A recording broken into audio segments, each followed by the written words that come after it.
Hello there, James here. I don't know if you've seen the title of how the Amish and people like the Amish and people like the Israelite have their own communities, and why is it a good idea?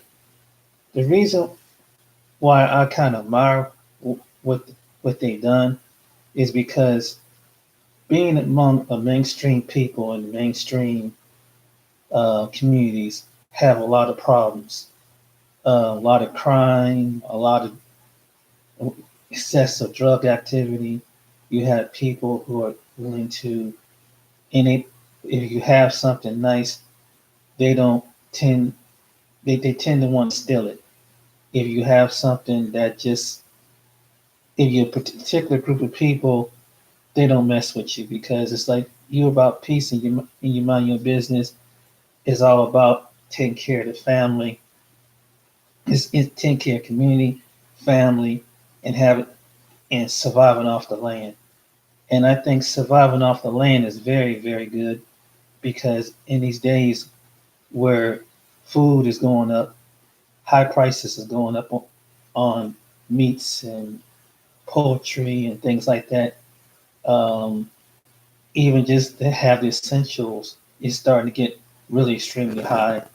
And at the same time, they're cutting benefits for people who want to buy food and things like that. And what I admire about them is that they have their own food. They raise their own chickens. They make their own bread, cookies, and things like that. They make their own furniture. But what's so uniquely about these communities, and as far as they teach their kids how to live off the land,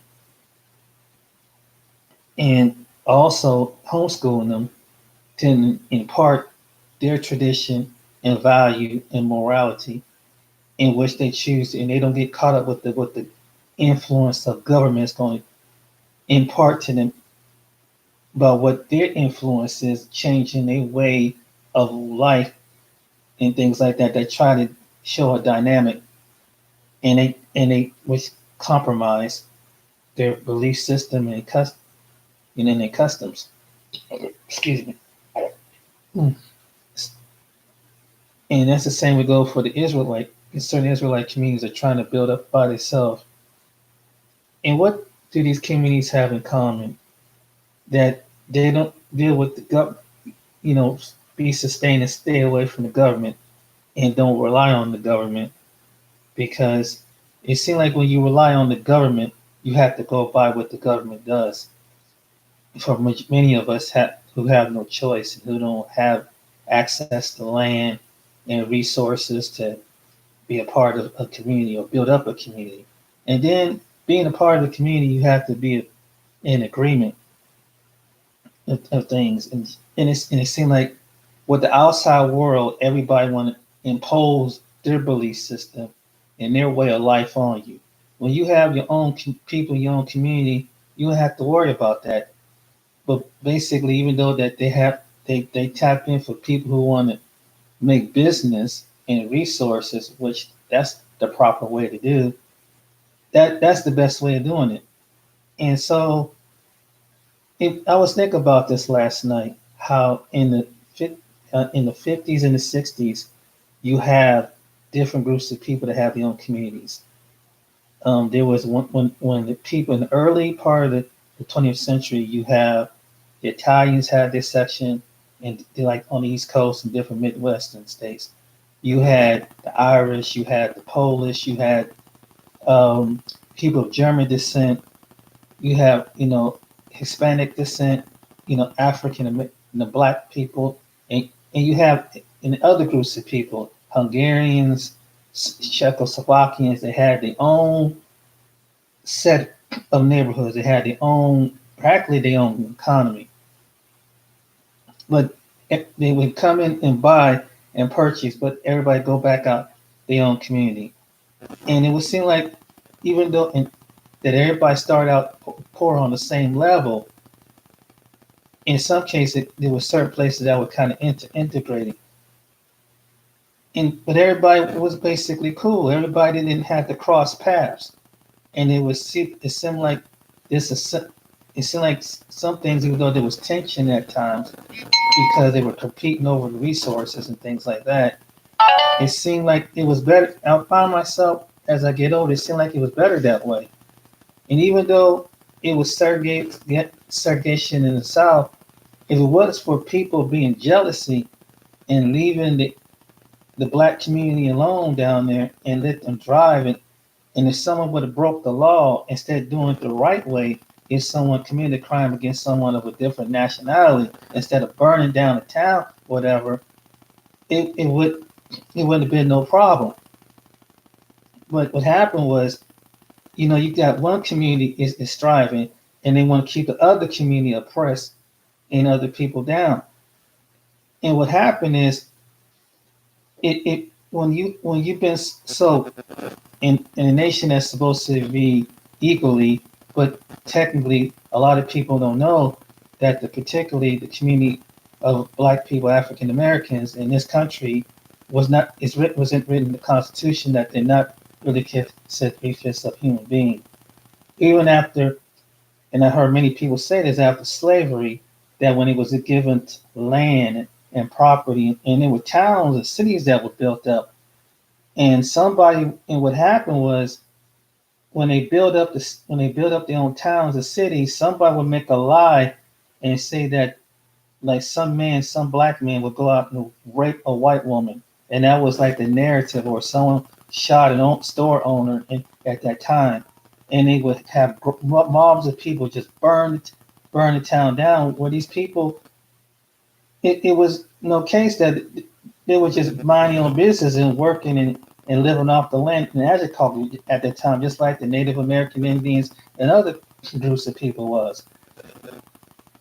So now, and so there were communities of people back then, just like I mentioned about the other groups of people earlier, that you had that seemed like there's a lot of things that would cause the separation and segregation is because of jealousy. What causes the prejudice was because of jealousy. It was envious and jealousy that and false accusations that caused people to lose their lives. During in America have always been violent, and that's how the way they do things, because the people feel like you have one group of people that can just do anything to another group of people and put them in bondage and fear. And so a lot of people say, well, that was the past, let's get over it, let's move on. But it seemed like most people would like to move on and get past, but there's a problem. There's a segment and there's a problem.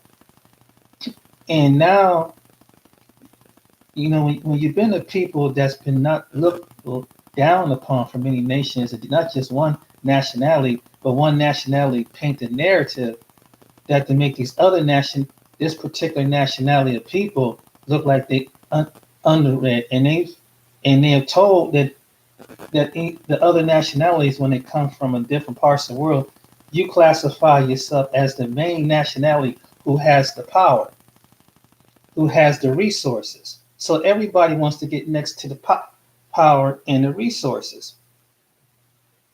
And so it gives the narrative that now that once was segregation, you have a group of people, and it's always been there, like the Amish and the Mennonite community and probably certain Native American tribes, that people just would like to be left alone, but with their own proper resources and everything.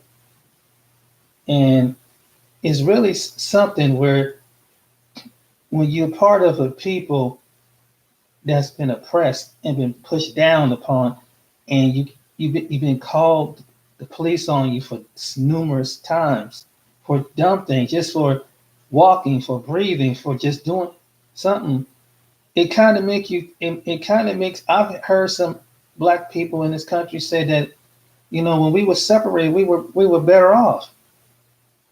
I've heard black people say this in this country, and because it seems like some people can't adjust their reality, like other groups of people, they were okay. I mean, they had problems like any other group in the community.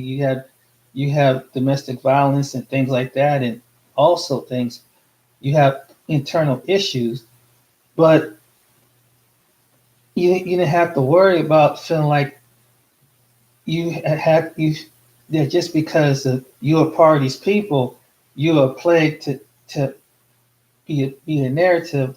Everybody want to put their foot on your neck. And one thing I admire about the people who want like the Amish and the Mennonites and the Israelites and other communities that they just people want to have their own thing, and I think that's the best thing for every community. We should go back to having our that different groups of people should have their own community.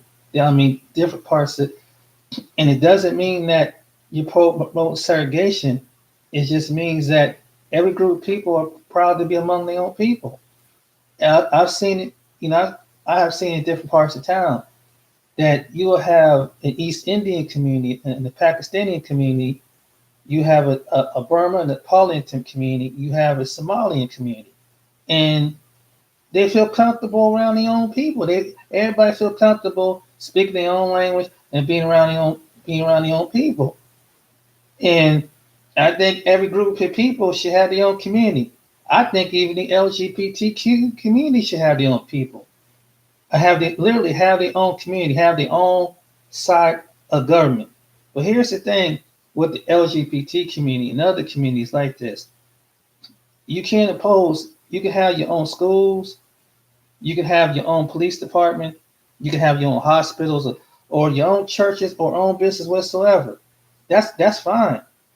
But this is the thing is, but don't oppose it on other communities of people who don't share the same value and opinion and lifestyle. But as far as that, I think for every group of people should have their own community. This is what I was thinking about this last night. I think if you, the Hindu community, the Muslim community, the Buddhist community, each people should have their own community. They should have their own schools. They should have their own local resources, and particularly even going back to the even up to the Black community should have their own resources, educational status, and particularly people who are like at the bottom tier of America, who are basically are pushed to the bottom. They need people who need to come into the community of Chicago or Detroit or one of these other cities that is majority of poor, impoverished people. Some need to be raised among their own people to raise up and give access and funding to businesses so they can employ young people and have their own thing and teach the older generations, teach the younger generation how to respect and how to have value things. And when you have value things and respect, and then so you have your own community like the other communities that people have, so that in case times get hard, they know how to survive. They know what to do to make resources run, make business transactions. And I think that should be among every group of people in their own community. And even to a certain extent, it's almost like the biblical saying too. And I will hear some people say this sometimes, that even the Most High want a people to be separate from people from the world. But even though that's a spiritual aspect of it, but I see why. Because these other people with these other personalities, let's say from the biblical perspective, they try to impose their way and let's incorporate their way of rebellion against something that's sustained and holy in which the Most High have. They want to sustain, and the two can't mix. The two people mix. America is a nation that worship many gods. They bring people with their way of life and the gods that they worship. This goes back to the Bible too. That they just want every group of people that like in the biblical days wants to go out and worship their own system. And basically they want to be next to the resources, but at the same time they want to be next to the blessing, would take the resources and take the blessing back to their own community, would they worship a different system? This is what's really going on. So sometimes separation is good. Segregation is good in some sense. If you look at it from that perspective. And I was thinking about that, and was the segregation down south? Why did they have it in different parts of the country? Not just down south, but even in different parts of the country. Why did they have segregation? And why did the people, and when even though people were poor, whether they were in the black community or white community, I think that as long as no one didn't defend nobody and step on no one's toes or whatever, and just do your own thing, and just you would be happy to come across something like that, because it seemed like when you try to impose your way on other people, it seems like the worst. It seems like it stirs up the worst in people. Like, you got to force it school. And I think that as far as the black colleges and black schools, that at that time, it would have made sense for them to stay bound. Because why go through all that terror from someone who wants to form up an organization like the Ku Klux Klan to come in and firebomb people and do things if they could just leave people alone? And I think it's a certain portion of us was just not going to the restaurants and have our own restaurants. And it's like, it don't make sense. And it dawned on me one time, they don't make sense to go into an area where people think the not less of you. They don't think highly of you. And you trying to, and I've learned this. It took me a long time to figure this. It took me some time, and I tried to adjust it. And we're United States, but we have everybody from every part of the world, every part of the country, but something's seemed to clash. And sometimes even among our own people, is among people even in our own class, or it seemed to be a clash for some reason. And it seemed like, and it's either sometimes they try to bring an outside force and bring it into the among. This goes across every background, every ethnic background, and probably every religion too. But it's like someone trying to impose something, to bring something into somebody where people don't want to change. They don't want to assimilate. So why try to make someone assimilate?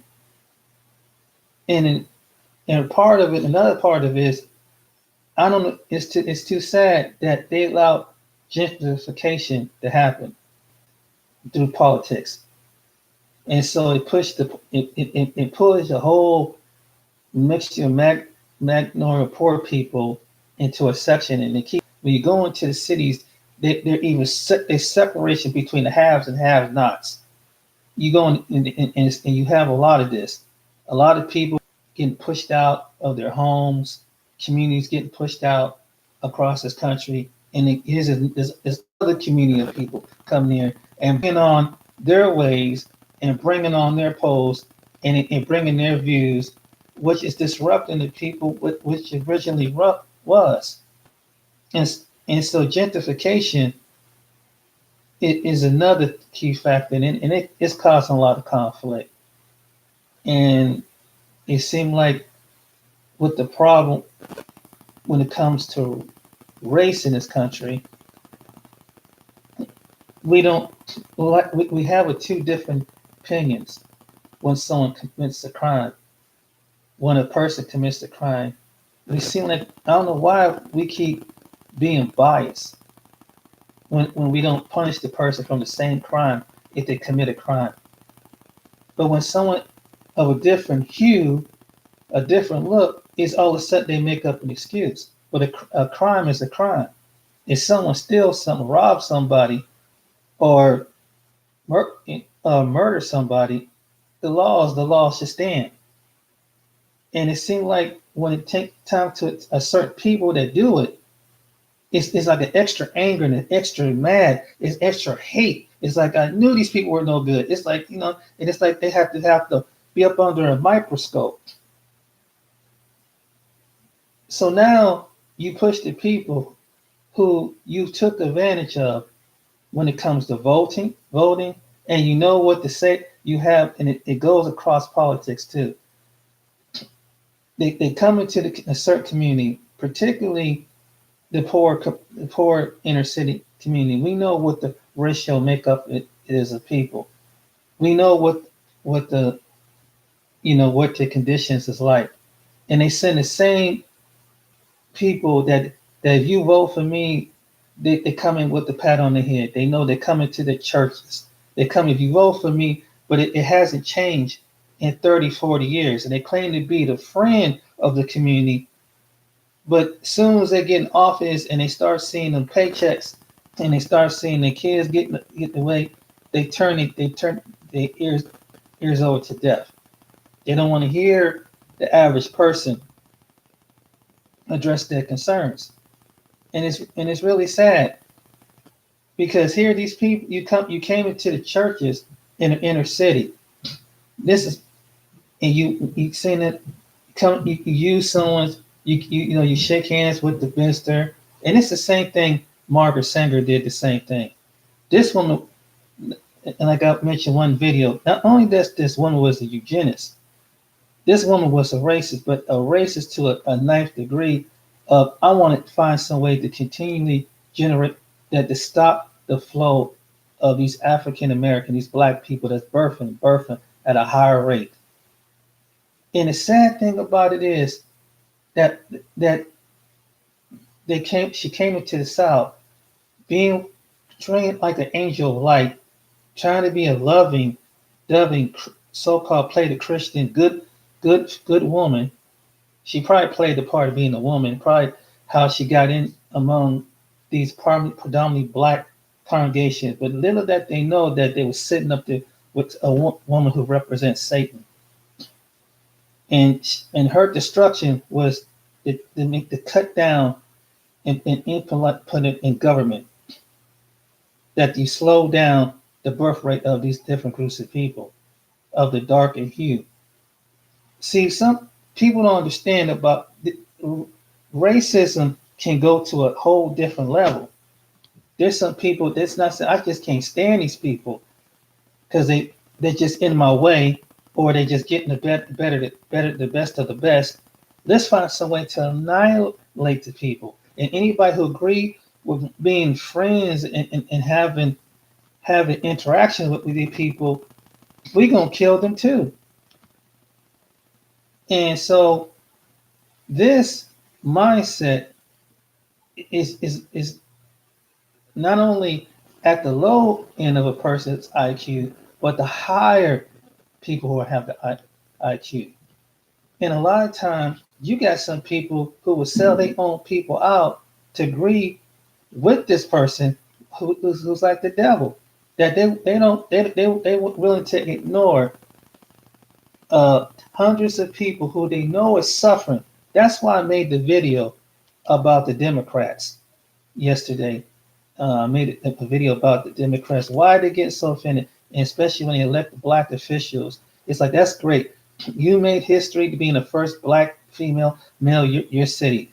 Now we establish all that. What you gonna do for not just the other people, but what about your own people who's been suffering up on the police brutality, who's been racially profiled, educationally is set back in cities?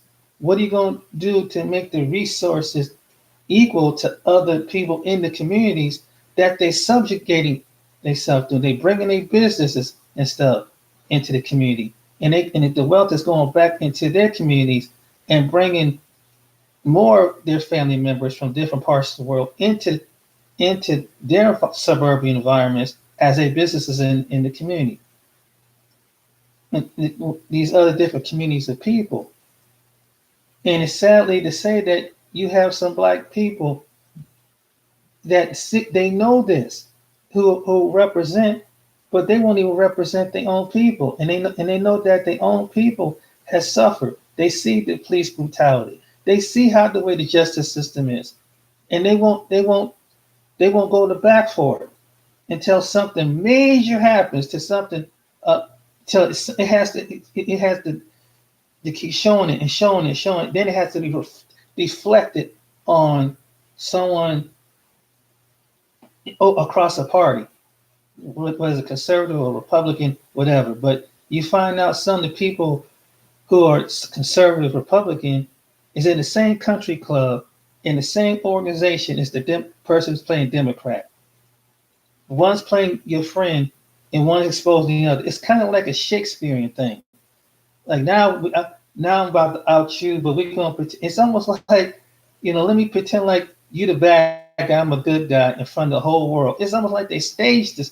And it's hard to believe anybody anymore. But they use the narrative.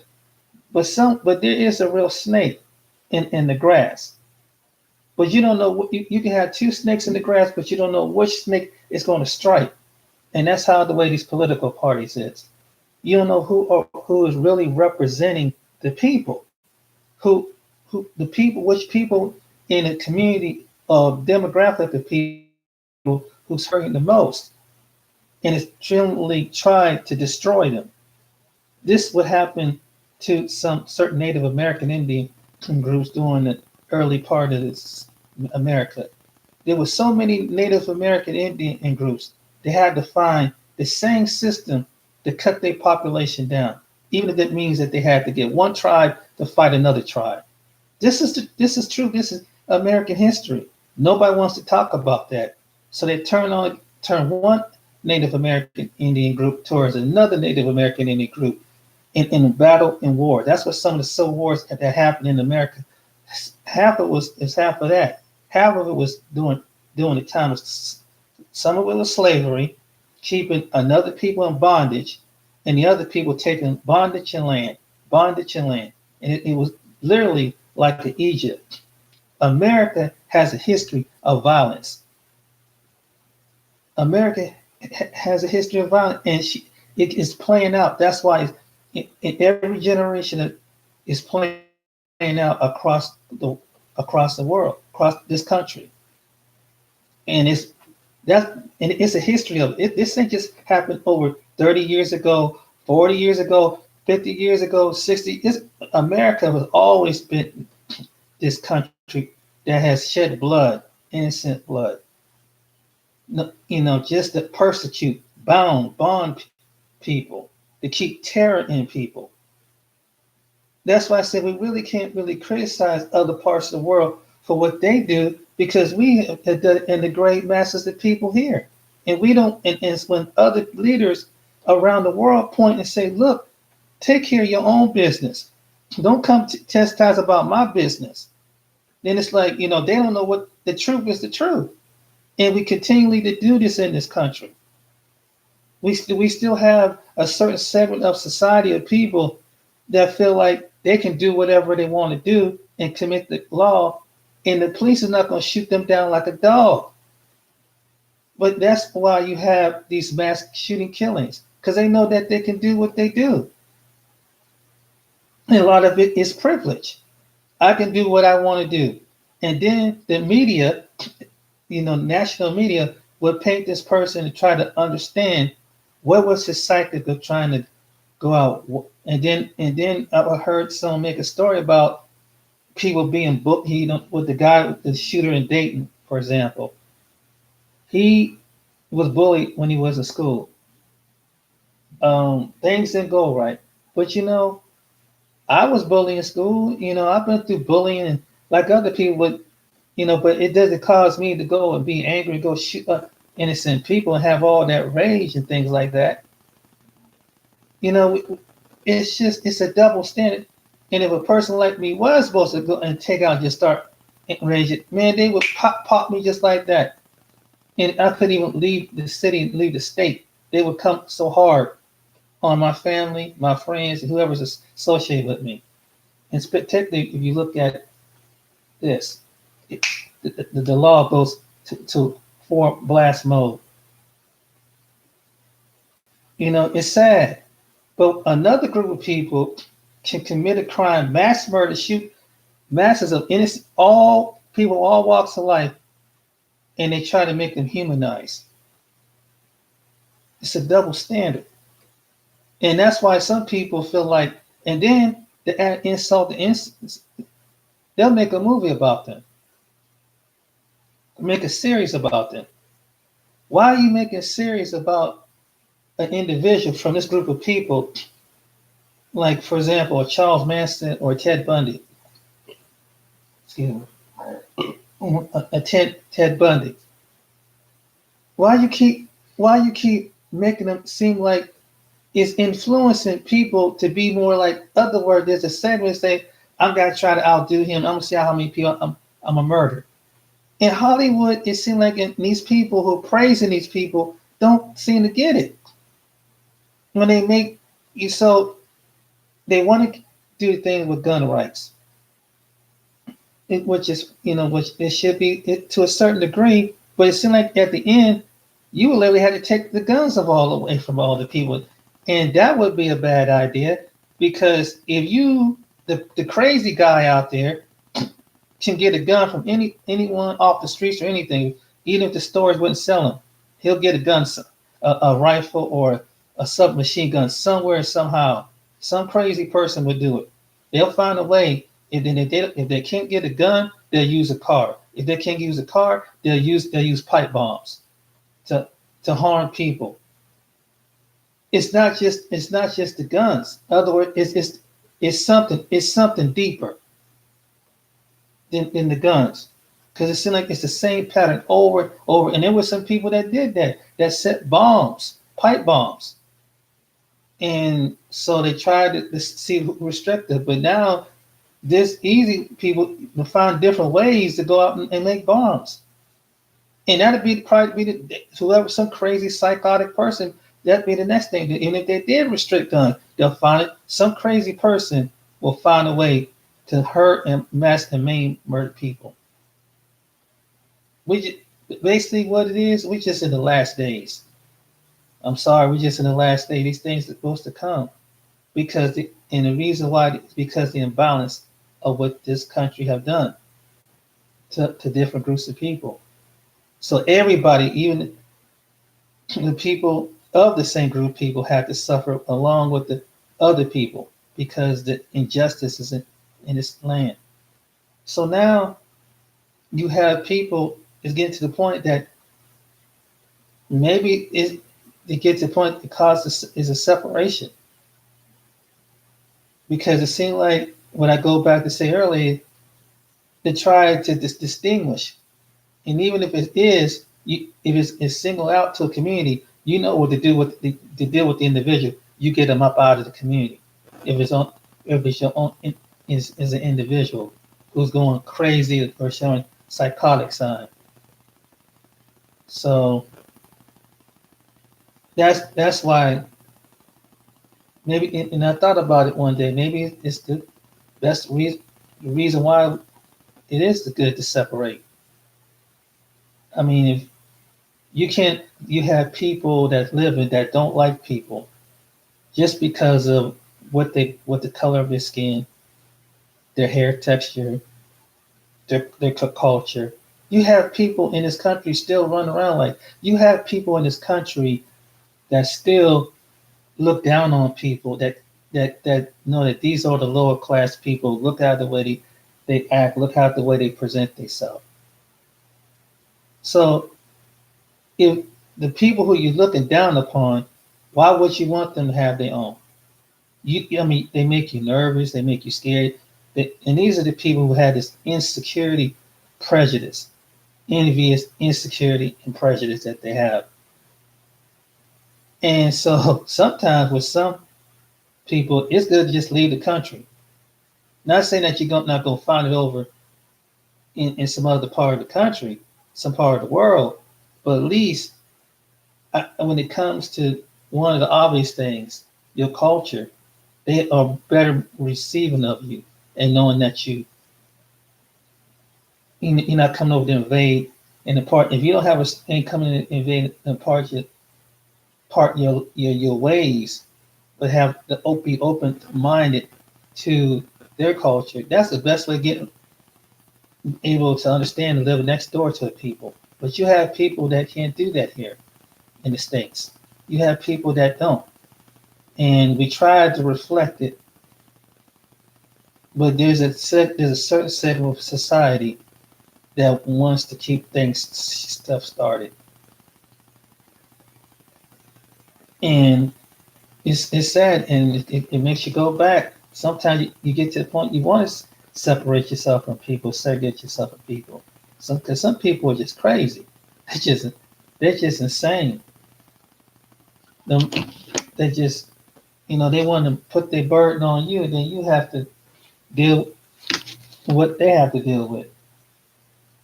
So I think that the best people that I choose, what I said earlier, was the Amish and different Mennonites and Israelite communities. They got the best idea. Just sometimes you got to withdraw. You can live off the land and live off that way of life. It'd probably be the best way, less stressful life. Because dealing with a lot of people around you trying to go to the same area. I mean, even if have you noticed that even when you go into the store or driving somewhere, people are so impatient. People are just society is just get out of my way. This is my way. It's a doggy dog world. It's like when you watch a bunch of dogs in the park or a bunch of birds. One dog is trying to come out and nip at another dog, and the dog is like ain't messing with the dog. You see birds act like that. It's almost like people got the same nature as the doggone animals. The way they drive, the way you can't if you go someplace and try to have some peace of mind. You go to the park, people all up in your face. It's like, dang, you can't get a break from nowhere. You have to go. You have to drive 5 miles out in the damn near forest just to get away from some people, because there's always someone up in your face, and it's just you get some idiot. You get some person that just I don't care if they driving next to you or living next to you. They just getting on your nerves with their ways. And sometimes I see why some people go out and just get away because they have some source of sanity, some mind. It's like, why do people live way out there? Because they separate. Sometimes it's good to just separate yourself. It really is. It's just good just to get away from this crazy world. It is. And to keep a sound mind. And that's one of the things that's kind of it's just because people drive you crazy. You live in the city, it's worse. People on top of people, no matter what city you go to, big or small or whatever, big to a medium-sized city to a small city, you just got people just it's like they're willing to fight and argue with you, bully you, challenge you. You always got to deal with that all the doggone time. You can't even live someplace if you rent apartment or condo somewhere or you around a bunch of people. You got people that just disrespecting. Even if you want to have your own peace of mind, you're surrounded with craziness. You live in a house, you live in a neighborhood full of people. You sound it's crazy. You're dealing with crazy folks all the time. So that's why some people want to get away from people. They just want to get away. And that's the best thing to do. That's why I admire people. And there was a time I thought, I don't know if I could be out in an isolated place, but as I get older, I see why. Sometimes you gotta separate yourself and do like those other groups of people do. They probably have a peace of mind. They got the land, the fresh air. All you need is clean water and just clean medical supplies to keep yourself and eat clean and try to keep your body up. And hey, that's why I picked this topic, because they got the best idea. Just separate yourself, because this world is crazy. Because what I like about these group of people, they don't bother nobody, they don't mess with nobody, they live the way they live, and they just they have a certain way about them, their belief system, their religious system, and nobody messes with them. They pay their taxes, whatever, they do their business among people, and they go back and they support their community people. And I think that's a great idea. I think every community should model after an Amish community and the Mennonite community and the Israelite community. They just have your own community of people and just deal among your own people and have a like-minded self. And that's why they got the best idea. Because when you live around different aspects of people, it's just that there's you have a lot of envious, you have a lot of jealousy with people, you have people trying to bully you, you got people when you live around among people, you got people breaking in your stuff, trying to break in what you got, you know, and you ain't got, and if you probably just in the same predicament, they're willing to break in your stuff to see what you got, and you ain't got about as much as that they do. And it's true. You have peace of mind, you have sound mind. Your family member, like, why you move way out there in the boonies somewhere? Now, I understand. Just to get away from crazy people. Just sometimes you just need to get away from people. Period. You can't go. I mean, it's almost to the point you can't go no place in the public because you don't know somebody gonna pop off and just start randomly shooting somebody like what we've been seeing lately. What we seeing in Texas and here in Ohio and different places, people are just, you just never know. It's too bad you can't find a community with same-minded, like-minded people. Someone had to go and snap and just go on a killing spree.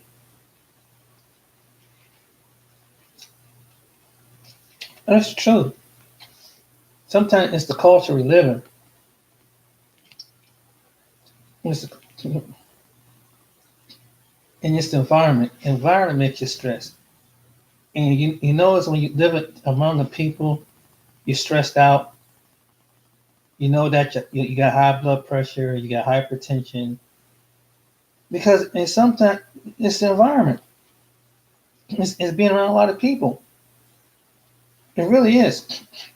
People I believe that not just bad eating can cause you symptoms, whatever, but just being in an environment because you're constantly stressed, you're constantly, on edge and something.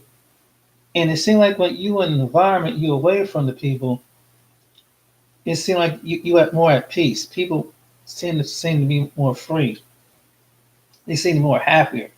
But when you're around a bunch of people and they all up in your face, all up in your business, and they're just being disrespectful, it's so true. So you can, I admire those people that stay out in the places. I mean, at least they're safe. And you ain't gonna go out there because they're gonna have a shotgun or something like that, or rolling up on their property or something like that. They're gonna want who are you and what you want. And that's the best way. That is the best way of living. Because you just can't. It's just people in general. And then you have, and like I mentioned earlier, if every other group of people can follow this model, I think we can all get along. And no matter what your faith is, what your orientation is, sexual orientation, your faith, we can get along. In fact, I believe you can have everybody have their own side of the block. Have your own that stuff. Like I mentioned earlier. I mean, if you have a certain religious faith in your own community, and just to have their own community like they do in other parts of the world, where they can have their belief system and have their own school system and have their own hospital system and have their own system. And I think that's how I feel. And anybody want to live around that should be a choice. If you want to live around people of the other faith, that should be a choice. If you want to live around someone of different sexual orientation, that should be a choice. I don't think it should be a law where someone impose their views and exercise their religious thing over you and force it into the law. I think it's something that you should, if we could get along, and you believe in what I believe, and I don't force myself what you believe, and force what I feel, what I think is right on you. It should be a mutual thing, and that's what this one I was watching. This one pastor. That's what he was basically saying. Like he was dressing a different non up in Canada. He was talking about, like, for example, the the different religious communities, the sexual orientation communities, and things like that. And his his message was, he wanted to basically give a message of saying that from the Most High, that if there's a choice to come out and come learn about who the Most High is. It wasn't to come there and persecute and say that, death to this people of this religion, this sexual orientation. It was nothing like that. But it's sad that, what is right is saying, I'm